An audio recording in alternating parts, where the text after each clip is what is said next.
Magandang hapon, Congressman Tiangco. Yes, good afternoon.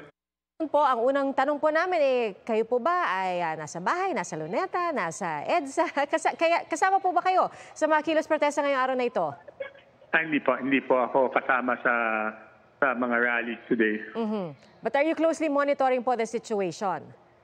Hindi pa. I'm enjoying family lunch with my family. Okay. Well, just to give you an idea, no, Congressman Tiangco, based on yung mga reports po namin, so meron na pong mga nagtitipon-tipon, nag-umpisa na po yung marcha, papunta po sa People Power Monument, kanina umaga, marami rin ang nasa Luneta. Iba-iba po kasi yung panawagan, pero yung talagang common theme is ito po ay isang protesta kontra katiwalian. At ang sinasabi po nila, gusto nilang papanagutin yung mga dapat managot. Kayo po, nasa House of Representatives po kayo at meron po kayong kapangyarihan, kumbaga, no, halimbawa sa Blue Ribbon Committee pa lamang, no, or different committees in the House na papanagutin ng sino man dapat managot. So ano pong tugon nyo dito sa mga panawagang ito? Yes, I totally agree na dapat managot lahat ng dapat managot. Kasi hindi naman dapat ito nangyayari sa ating gobyerno na yung mga pondo na inaalaan para sa mga proyekto na kailangan ng ating mga kababayan ay napupunta lang sa corruption, di ba? Kaya nga ako unang-una nagtiwalat ng mga yan, di ba?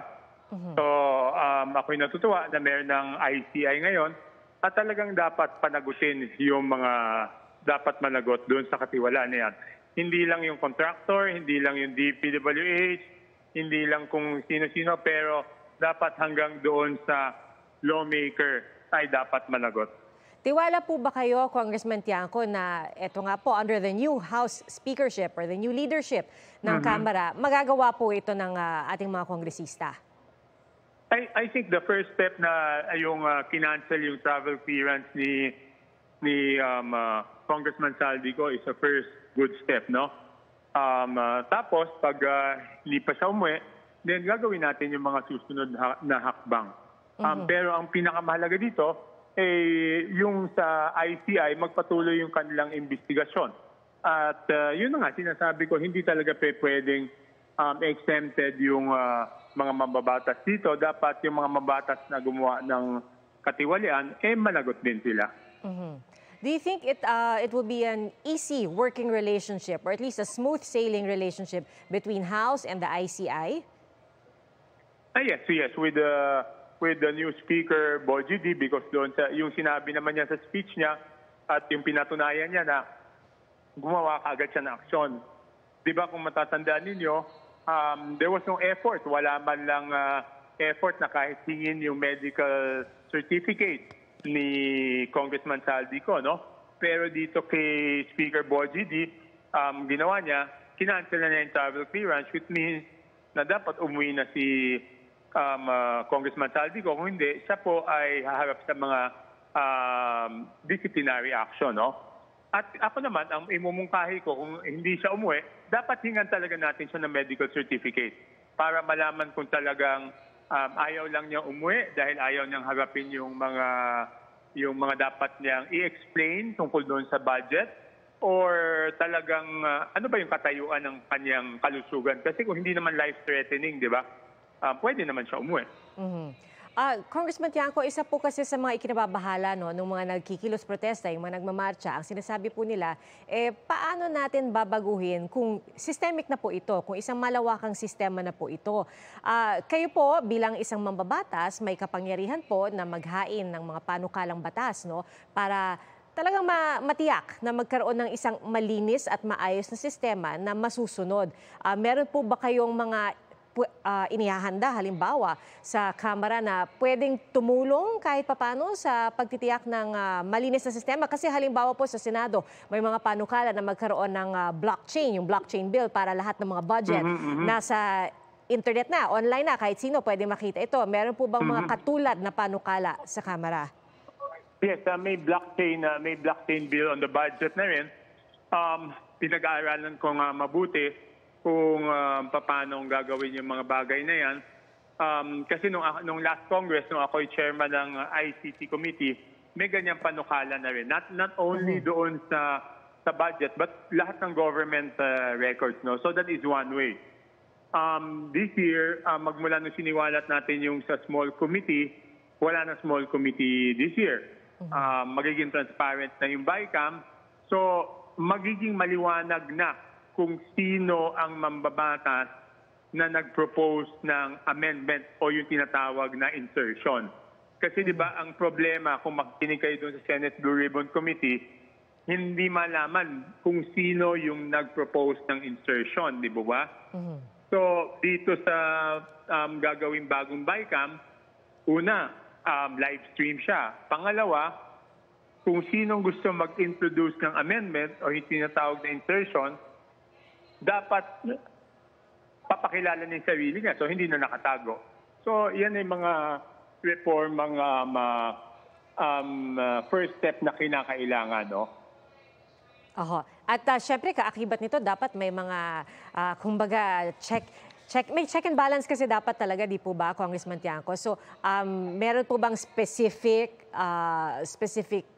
measures in that bill that will, talk about check and balance? Hindi. Yung isa naman, dapat i-reevaluate ng DPWH naman saan nakalusot yung ghost project, no? Paano nakalusot yung substandard project? Ngayon, yun ang dapat nating makita doon sa investigasyon para kung ano man yung mga loopholes doon ay matugunan natin at ma-plug natin, no? Mabuti nabanggit nyo, Congressman Tiangco, na dapat hanapin din yung mga good project. Kasi mahirap pong lahatin, di po ba? Yes. Dapat hanapin rin natin yung mga maayos na projects, no? Hindi lang naman yan sa flood control, di ba? Dapat, after the flood control, hanapin rin natin kung sa ibang mga proyekto, may mga ganyang katiwalian. At dapat may makita, di ba, Congressman? No, hindi pa pwede. Hindi pa pwedeng, doon sa sitwasyon ngayon, talagang parang ang interpretasyon ko doon sa naririnig ko sa tao is parang ang iniisip nilang big fish dyan is yung legislator, di ba? Parang ang tingin nila doon sa iba, mas maliit na isda yun eh. Yun ang interpretasyon ko. I could be wrong. Well, at least narinig po namin mula sa inyo, no, Congressman Tiangco, kung ano yung mga ginagawang hakbang sa Kamara dahil ito nga po ang mga bahagi rin ng panawagan ng mga nagkikilos protesta sa araw na ito. Kasi nga, base rin dun sa mga report na nakuha natin, iba-iba rin kasi ang mga hinihiling, iba-iba yung mga hinaing ng mga nagkikilos protesta, pero lahat kontra katiwalian. So sa punto ito, magpapasalamat po kami sa inyo, Navotas Lone District Representative Toby Tiangco, para sa oras po ninyo. Maraming salamat po. Yes. And if I may add, ang pinakamahalaga dun sa kay ginawa ni Speaker Bogie D is yung realization na may problema talaga kami, di ba? If you will recall, right after the SONA of the President, sinabi ko na naman noon, di ba? Kami naman yung tinutukoy na mahiya kayo eh. Kami yun. So kami may problema. So dapat talaga may mananagot sa mga legislators. Alright, so ito po ang tututukan at aabangan po namin kung paano pananagutin ang mga dapat panagutin. Sige, mamaya po medyo mag-monitor tayo. Alright, maraming salamat po, Congressman Toby Tiangco. Okay, thank you. Bye-bye. At mga kapuso, meron din pong programa ang mga relista sa Mendiola.